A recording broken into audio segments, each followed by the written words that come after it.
Hi there, Grape Shot here with another game of Mecha Bellum. Yeah, let's get into it. Oh wow, look at this, exact same MMR? That's crazy. Yeah, I'm excited to say that they made the Vortex patch that I had hoped they would. Not quite to the extent that I had asked. I had hoped that they would nerf the attack rate, and that's exactly what they did. Oh, this is a really high tempo. These are like two of the early strong units plus missile specialist is gonna be an absolute beating. So not to the extent I had hoped, but now I think it's probably still the best unit, but on like a normal level now. Oh, he's aerial specialist. You know what? Do I ever want to go marksman? Does he ever skip crawler? No, see, the reason is if he goes Phoenix, I'm going to get to pressure him with my missiles pretty easily. And so for that reason, I think it's totally fine to just pass on it.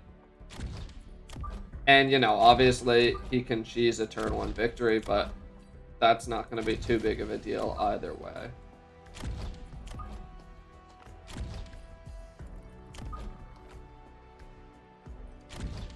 Looks good. Let's see what side. Okay, we're going to be in a crossfire, but we have a pretty good setup for a crossfire here. Sabretooth's one of the stronger crossfire units. Knowing that I'm in a crossfire, yeah, I kind of wish I played further up. The reason I played a little further back here is if my opponent does go something like Phoenix, and then we're in a headbutt where we play really far forward, I can keep this defensive wall as like a way to block insta-locks on my Sabretooths while my crawlers get into position. So it protects me against a couple like awkward scenarios. But yeah, we're definitely gonna have to do something about this. We've got some interesting hound techs on the bar here. Like, this is less of a carry tech bar and more of like a utility tech bar. So I would be surprised if our opponent goes really hard into the hound. And then Sledgehammer, kind of, these are the same techs I run, standard tank techs.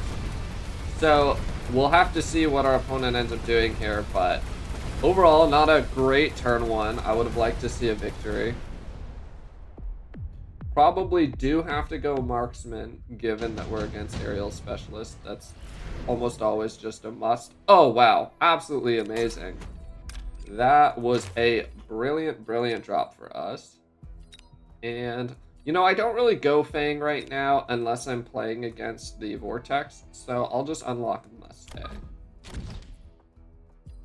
Yeah, he gives us some pretty good missiles. This missile is going to be better with the Hound being faster than the Sledgehammer. They're easier to overlap. I'm actually going to back that up a tiny bit. And we're definitely going to need some Arclights and Crawlers. Not going to be able to level this tower. I suspect that I'm also going to be facing a round loss this turn. It's going to be pretty hard to stabilize quickly. I could even pull my marksman over here. Yeah, let's do that. To give me a little bit better of a shot at actually winning the round. And then, you know, let's actually drop. I don't want my opponent to be able to pull too much of the defense I need to set up. So this Arclight will cover my flank, and then I'll pop this Crawler out a little bit. And let's do this. So that they can't be pulled onto the flank there. And yeah, I want this Marksman to be moving with this Sabretooth.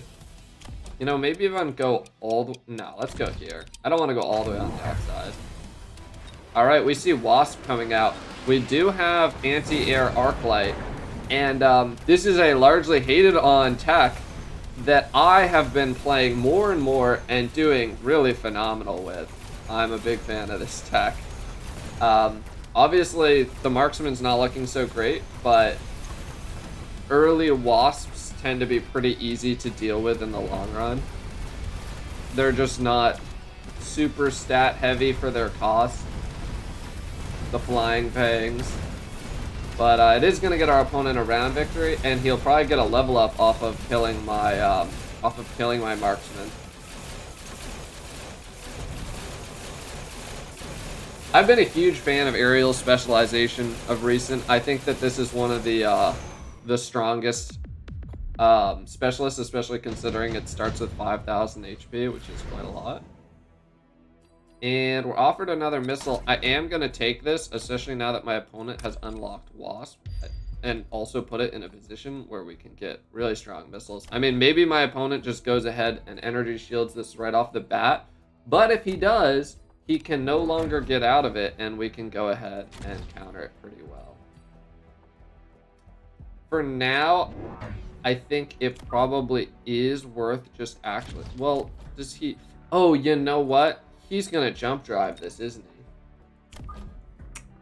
Now, okay, I'm going to wait on the Mustang, because if my opponent, like, jump drives this or just sells it, I'll get pretty punished. I think Mustangs are a particularly weak unit to go. I mean, I could just buy a Fang, like, here. Yeah, let's do that. I think a Fang will be pretty reasonable, like, here. And in terms of first tech, we're going to take Shockwave because we don't have enough money to buy range. And I don't think that selling Rapid Fire... You know what, actually... No. Let's keep the Rapid Fire Cannon. That's pretty close, but I think the Rapid Fire Cannon is going to perform pretty well. I need a Crawler right here really badly, but our opponent is pretty light on damage, so it should be fine for a turn. Okay, so he does nothing with the Wasp, and he goes into Scorpion carry. Oh, Assault Scorpion. Right. Okay, yeah, this card was offered. Yeah, this is pretty strong. Just a generically good card. It doesn't perform super well into Sabretooth, so I could continue into Sabretooth carry and go a double shot build. But it's honestly fine into Sabretooth just because the strength of the card is so high that it tends to perform pretty well.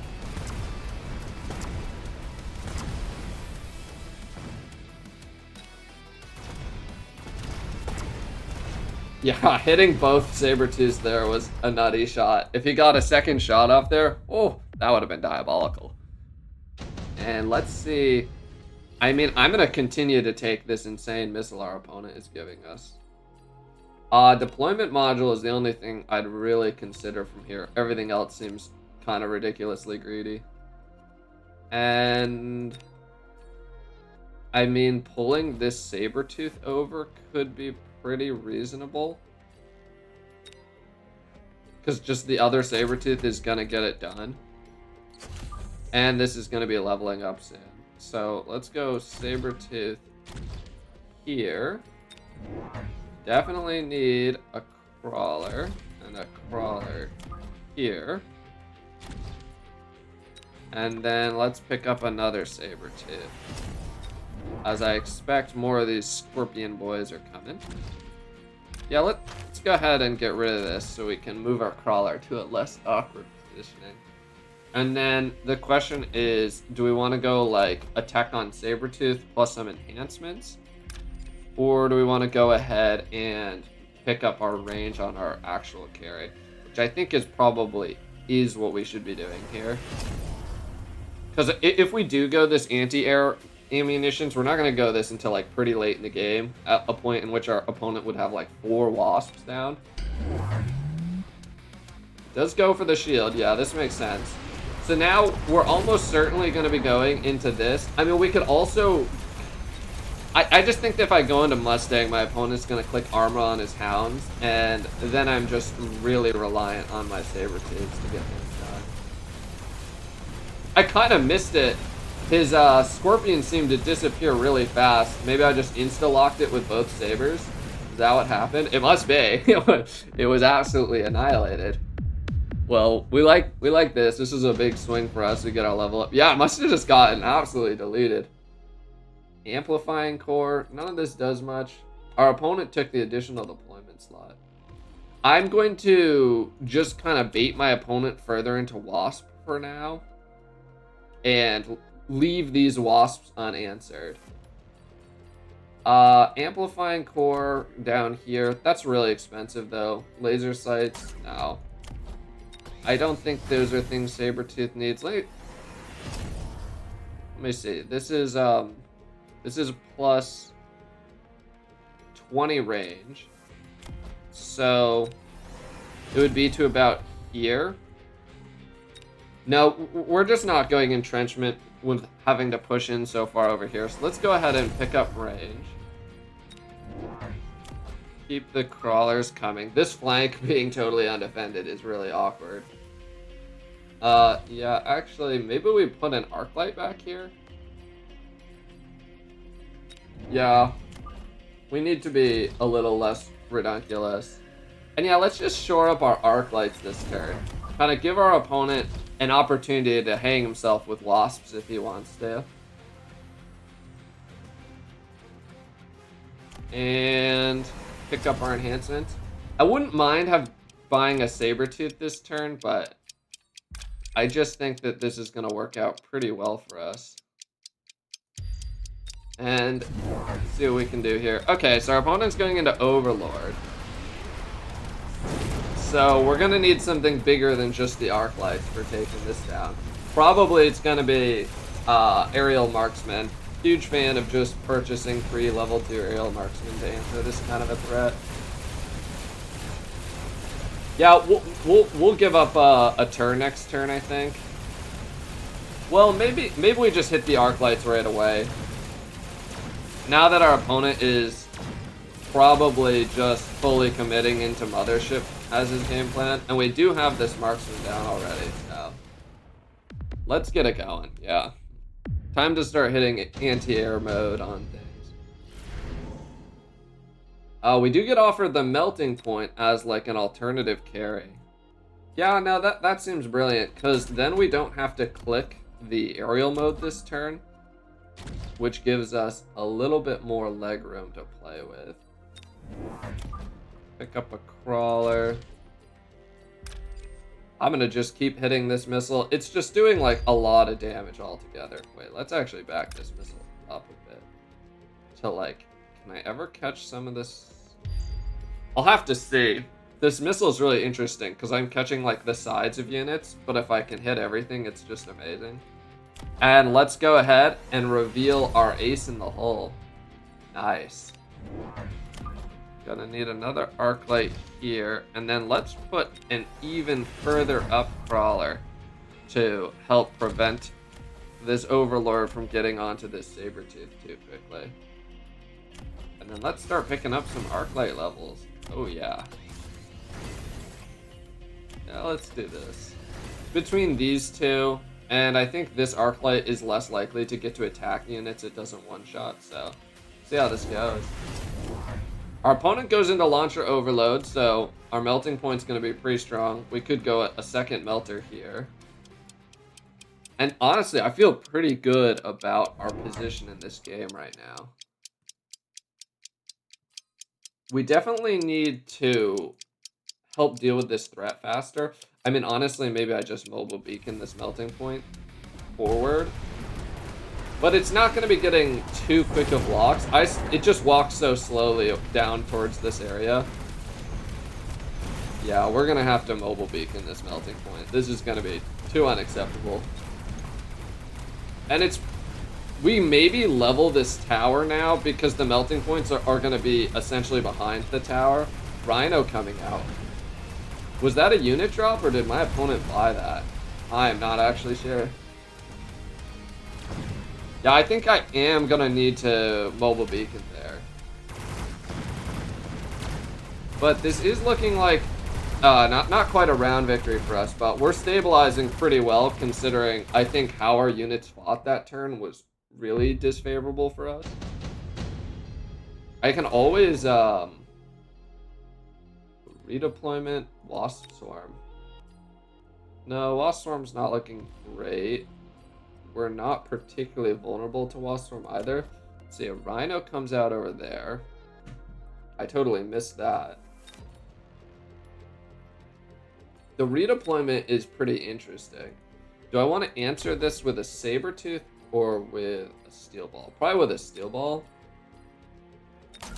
Just because I don't want to take this redeployment just so that I can bring a Steel Ball back out, so I'd rather just have a faster unit coming in. And yeah, we're definitely gonna need range. Let's pick up our mobile beacon.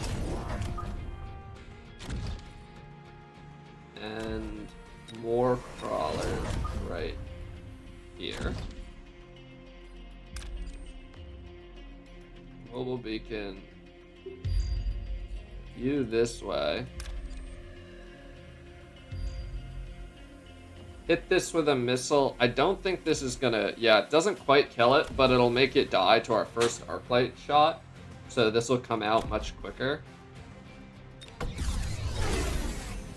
And let's go ahead and enhance range this turn. I think winning this turn is going to be very important. Wow, Wraith on the line into my melting point. That's a crazy play. I don't think that's very wise. I mean, I guess it's to tank a little bit for the Arclights, or he just feels really low on chaff clear because he doesn't run like, he's not running a hound carry type build. I don't know. That seems like not what he wants to be doing, but we'll see. Maybe it gets it done. Maybe we're gonna have to go into multi-melter because there's just so many. We can just go more Arclights. I'd rather just go single tech melter. Oh, and I forgot to level this tower. Yeah, that might cost me. Oh, wow, it does cost me. I mean, I'm still gonna win the turn, I think. No, I don't even win the turn now. Oh, man. That was a big misplay. Unfortunate. Well, we won't forget this time. In fact, maybe we even level it twice. Mustangs come out. We can flank with Mustangs. I like the sounds of that. Okay. That sounds just brilliant. So the idea here is, obviously this isn't going to help us win this turn, but we're going to give ourselves a little bit of a delay in having to deal with the Wasp and...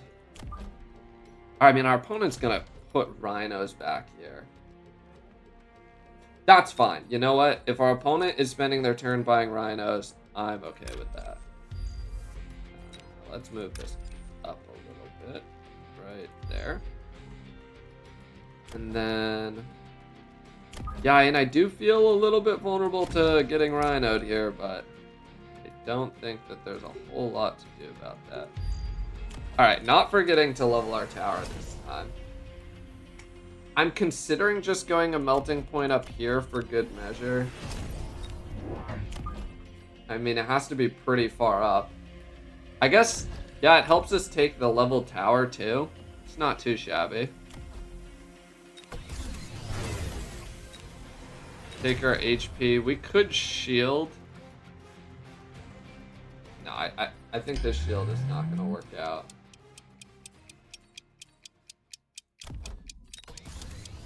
Alright, I feel pretty good about this. Yeah, okay, EMP Void Eye coming out, so definitely not going any energy diffraction shenanigans. Probably not even gonna go Barrage here. I'll just go single tech, and you know, I'm not too worried about my melting points getting their tech turned off. They'll just be single teched, and they can brawl a little bit. They have some HP, so we're okay with getting a little testy. We should probably double level this tower next turn. But that's a pretty good debuff timing. And we did delay these crawlers a lot, but it's not going to be enough to pick up the victory. We're just going to need to go even more into our arc lights, which makes sense. You know, they're triple tech. We're relying on them a lot. Yeah, not stabilizing yet, but we're getting pretty close. We don't even lose the turn, technically. Or, oh, no, or we did? Was there one of those crawlers was our opponents? Okay. I guess this orbital is a must. This is a pretty unlucky drop for us. We are not too happy about this. Alright, well... let's go for another level. We're gonna need to pick up shields. Yeah, wow, this was not so great of a, this orbital is really annoying for us. Let's go ahead and pick up our damage enhancement and...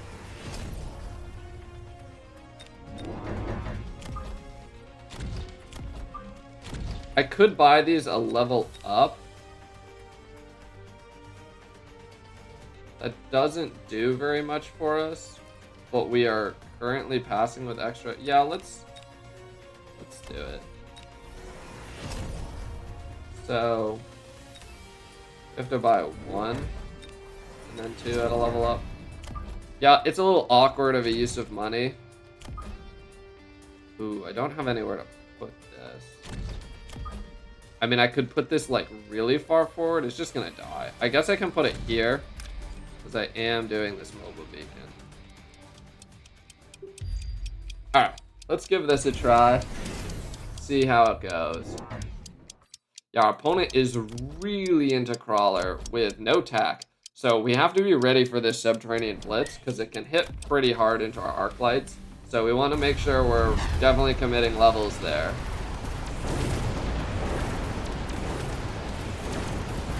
I don't think we need any more melting points.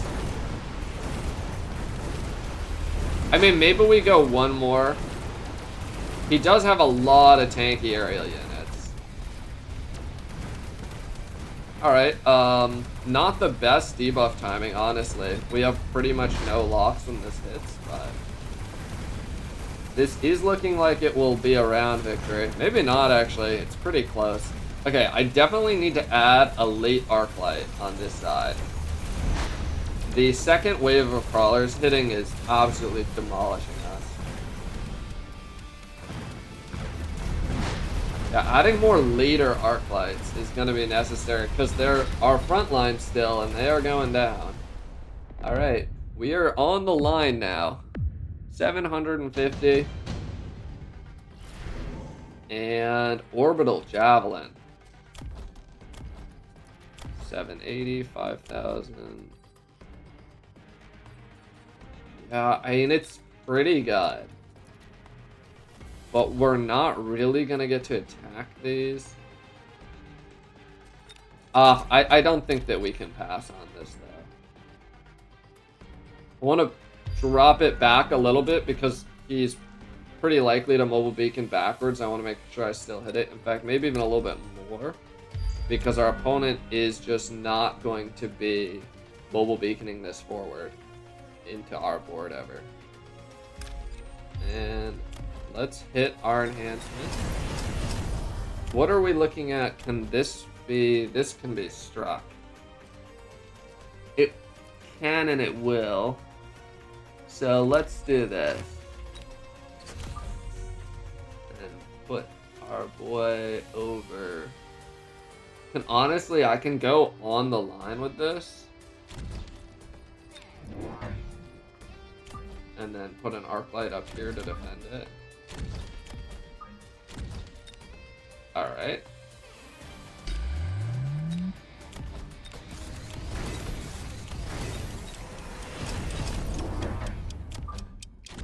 Alright, it's armor time. We make our arc lights a little bit tankier. And hope that that does the trick. I'm kind of timing out here, but there was a lot to think about that turn. Oh, so he just sold it? Wow, what a good play. Oh my goodness. But I do get the insta-lock here, so we're going to actually get a pretty good timing on that. And next turn, if I survive this turn, which is a big if, yeah, my late arc light seems like it'll help. But if we survive this turn, I'm gonna probably have to go more into melting point. No, we're dead. Yeah, I'm gonna have to go back and think about what I should have done on this final turn. I kind of was thinking too slowly here on the final turn. GG. Let's take a peek. So... obviously, passing with a bunch of money is not good.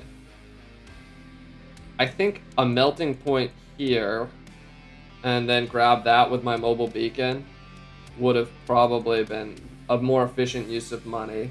I think this play was good. Oh, the sell was kind of brutal, though. That was a pretty heads-up play by our opponent. I do think that armoring our Arclights is where we want to go this turn. Our opponent is really heavy into Crawler.